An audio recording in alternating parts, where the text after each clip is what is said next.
언어이해 강사 김태림이라고 하고요.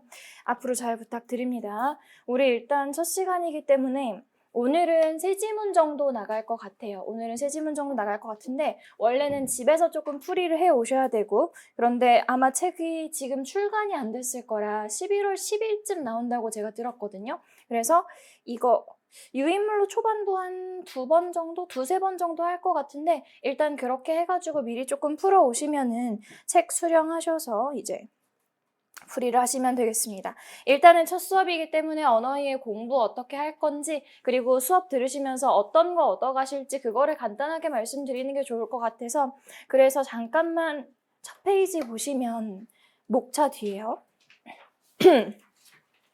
네, 목차 뒤에 보시면 언어이해 공부 방법론을 실어놨는데 사실은 얘는 간단하게 집에서 읽어보시면 되고, 오늘 수업 시간에 말씀드릴 거는 문제 출제 방식에 의해서 일단 두 번째 단락 한 번만 봐주시면요. 그 부분부터 잠깐만 확인 좀 하겠습니다. 네, 출제자와 우리 사이 차이점은 배경 지식의 유무에 있습니다 라고 얘기가 되는데, 그러니까 이 부분이 일단 수험생들이 1차적으로 고민을 많이 하시는 부분일 거라 잠깐 말씀을 드리고 지나가면, 배경 지식의 유무를 당연히 문제를 출제하시는 분들도 알고 계시겠죠. 그래서 뒤에 잠깐 보시면 언어의 과목 자체가 상식을 시험하는 과목은 아니고요. 그래서 이거를 배경 지식을 내가 갖추고 있지 않더라도 기본적으로 정답을 찾을 수 있게끔 만들어 놓습니다. 그게 문제 취지고, 실제로 이제 출제 방향성 같은 거를 우리 시험 끝나고 나면 매년 내놓게 되는데, 출제 방향성에서도 배경 지식을 제외하고 그리고 기계적으로 푸는 방법을 좀 지향하고, 요거 두 가지가 몇 년째 반복을 조금 하고 있거든요. 그래서 그런 반복되는 것들을 보면은 배경 지식이 중요하지 않다라는 생각이 좀 들고, 그런데 배경 지식이 도움이 되는 부분은 어느 부분이냐면, 이게 본인이 이제 취약한 분야가 있을 거예요. 예를 들면 본인은 철학 분야가 취약할 수도 있고, 아니면 과학 분야가 취약할 수도 있고, 뭐 그런 분야들이 쭉 풀다 보면 분명히 눈에 들어오실 텐데, 그게 사실은 낯설어서 그런 경향이 조금 있거든요. 그런 부분에서는 우리 이제 조금 글을 많이 접해보시면 분명히 도움이 되기는 합니다. 그런데 이거를 따로 공부를 하시고 배경 지식을 쌓으라는 내용이 아니라, 이제 글을 여러 개 읽어보시면서, 특히 제가 권장드리는 방법은 시험 지문으로 만들어낸 방식들, 그런 비문학들을 조금 읽어보시면 도움이 되시긴 할 거예요. 그러니까 그 정도 이상으로 챙겨가려고 하지 말고, 사실 그거 투자할 시간에 다른 거 공부하시거나 뭐 추리 논증 따로 공부할 시간도 있으셔야 하고 하니까 그게 훨씬 더 도움이 될 거라는 생각이 듭니다. 그래서 일단 배경 지식에 너무 압도당하지 말라라는 얘기를 드리고 싶고, 그렇다면 당연하게도 출제자는 본문의 힌트를 남겨놓을 수밖에 없는 것이다 까지 잠깐만 봐주시면요. 결국은 의미 없는 문장은 없다는 얘기거든요.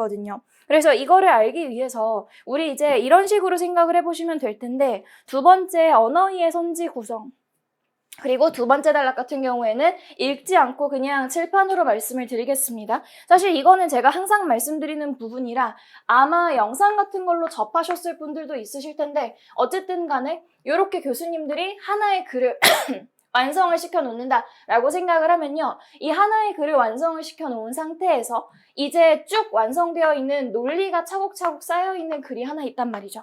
그럼 여기에서 본인이 내고 싶은 문제가, 이게 문제를 출제하다 보면은 본인이 내고 싶은 부분이 있어서 이미 반영을 해놓은 부분도 있는데, 그런데 이거를 나중에 가서 이 문장은 좀 빼도 좋겠는데 하는 부분들이 생기거든요. 그러니까 여기에서 문제 구성을 짜면서 뭐 1번은 본인이 내고 싶은 문제를 냈다고 생각을 해보시고요. 그리고 2번 같은 경우에는 어떤 식으로 되냐면, 이제 이 부분에서 예를 들면 이 두 번째 문장이 사실은 없어도 앞뒤로 추측이 된다라고 하면은, 이런 문장 같은 경우에는 이해나 추론 문제로 아예 빼버려도 되는 거죠. 그러니까 여기 선지로 그냥 빼버리고 본문에서는 삭제된다는 얘기죠. 그러니까 이런 식으로 내는 선지들이 좀 있을 것이고, 그러면 이런 식으로 생략되어 있는 선지들을 내고 싶으면은 분명히 뭘 남겨놔야 되냐면, 본문에 힌트나 추론될 만한 부분들을 남겨놓지 않으면은 이런 식으로 선지를 뺄 수가 없단 말이죠. 그러니까 그런 것들을 생각을 해보시면 결국은 이게 갑자기 들어가 있는 문장처럼 보이더라도 걔가 왜 들어가 있는지를 생각을 조금 하셔야 돼요. 그리고 전형적인 것들이 분명히 있습니다. 예를 들면은 이제 수업 시간에 조금 몇 개씩 말씀을 드리겠지만, 가장 대표적으로 말씀드릴 수 있는 게 단어 뜻 자체가 반대로 뒤집어질 수 있는 단이어가 있는 애들은 당연히 문제 출제가 많이 될 수 있겠죠. 그런 부분들은 뒤집어서 놓기도 좋고, 아니면은 인과관계 같은 것도 마찬가지죠. 인과관계는 흔히 문제에서 함정을 낼 때 뒤집어 놓죠. 이런 것들을 생각을 해보시면은 왜 이 문장을 집어 넣어 놨는지를 생각을 조금 해보셔야 되고요. 그런 것들을 수업 시간에 말로 조금 세세하게 전달을 드리려고 합니다.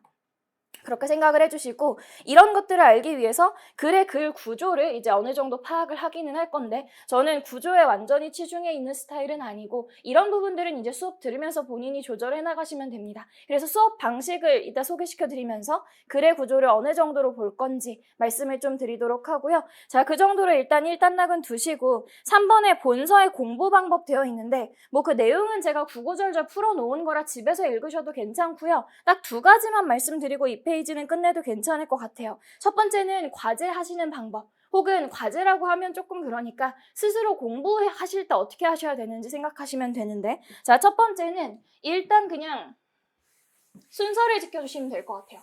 첫 번째는 편하게 푸셔도 됩니다. 마지막 문장이 가장 강조드리고 싶은 부분인데, 이제 첫 번째 단락의 마지막 문장 컬러 처리되어 있는 부분이요.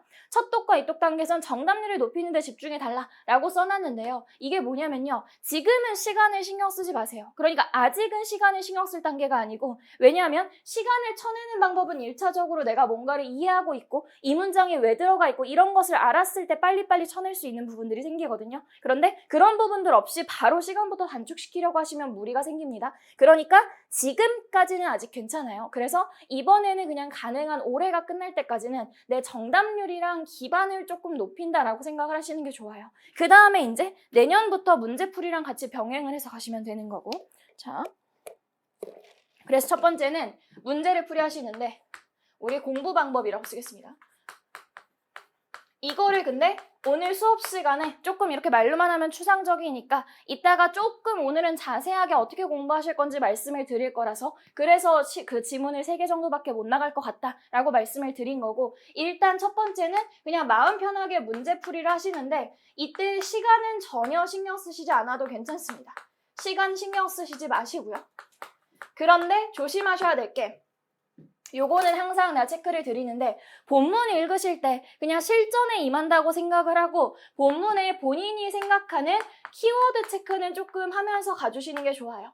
왜냐면은 내가 어차피 수업 시간에 제가 키워드를 전부 다 체크를 드릴 거거든요. 그러니까 거기서 본인이 체크하셔야 될 거는 얼마나 키워드가 차이가 나는지. 예를 들면 내가 너무 쓸데없이 많이 체크하고 있지 않나? 이렇게 줄을 다 그을 수도 있잖아요. 혹은 내가 그냥 체크해놨으면 빨리 지나갈 수 있었는데 그냥 빈 페이지로 둬가지고 좀 느리지 않았나? 이런 부분들을 비교를 하시기 위해서 그냥 키워드를 이렇게 하시지 마세요. 이거를 막 보면서 막 생각을 하면서 이거를 키워드를 요걸 해석성의 문제를 치고 막 이걸 치고 이런 식으로 생각하시지 말고 그냥 문제 푸실 때 바로바로 푸시는 것처럼 키워드 체크해 나가면서 연습하셔야 돼요. 이거는 실제로 키워드 체크하는 거 일치하는 거는 한 달? 오래 걸려도 한 달? 그러니까 대부분 그래요. 제가 이때까지 봐온 바로는 키워드 체크 자체는 한 달 별로 안 걸리거든. 아니면 오래 걸려도 한 달 반 정도면 키워드는 거의 일치가 돼요. 그러니까 지금 일단 처음 시작할 때는 잘 안 되더라도 계속 본문의 키워드를 자연스럽게 표시하면서 가셔야 됩니다. 그거를 생각을 해주시고, 물론 체크하는 것도 말씀을 제가 드릴 거기는 해요. 근데 일단은 이렇게만.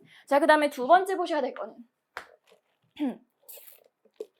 자, 문제풀이를 하고 그 다음에 채점을 매기시겠죠? 그냥 채점은 답 맞았나 안 맞았나 보시면 되는 거고, 채점이 중요한 게 아니라 우리 교재 잠깐만 한 번만 보시면은 아무 지문이나 괜찮아요. 아무 지문이나 보시면 거기 내용이랑 구조를 굳이 나눠드렸는데 사실 이 칸을 꼭 지키실 필요는 없고, 왜 굳이 이걸 내놨냐면 3번 풀이하신 다음에 뭘 써놓으시는 게 좋냐면 본문에다가 내가 생각한 내용, 그거를 간단하게 본문이랑 선지 분석이라고 써드리긴 할 건데, 그런데 이게 의미하는 바가 뭐냐면 본문을 읽으면서 했던 생각들을 조금 세세하게 써주셔야 돼요. 읽으며 했던 생각들, 이거를 오늘 제가 하나씩 일일이 쓸 겁니다. 그러니까 원래 수업 시간에는 시간이 한정되어 있기 때문에 말로만 하고 지나가는 부분들이 있거든요. 수업을 본격적으로 들어가면은. 근데 오늘은 저도 일일이 다 써드릴 거예요. 왜냐면 숙제 이렇게 해오시라고. 그러니까 참고해서 보시면 되고, 어쨌든 본문을 읽으며 했던 생각을 쓰면 그럼 모두 쓰시면 되냐면 선지에다가 선지를 왜 골랐는지를 좀 써주셨으면 좋겠어요. 왜냐면 이게 기억이 날 것 같거든요, 수업 시간에. 근데 기억 전혀 안 나요. 내가 왜 이거 골랐었는지 그때 가면 기억이 안 나요. 그러니까 어제는 1번 골랐는데 오늘 보면 너무 3번처럼 보이기도 하거든요. 약간 그런 식의 시험이기는 합니다. 컨디션의 차이도 좀 있을 것이고.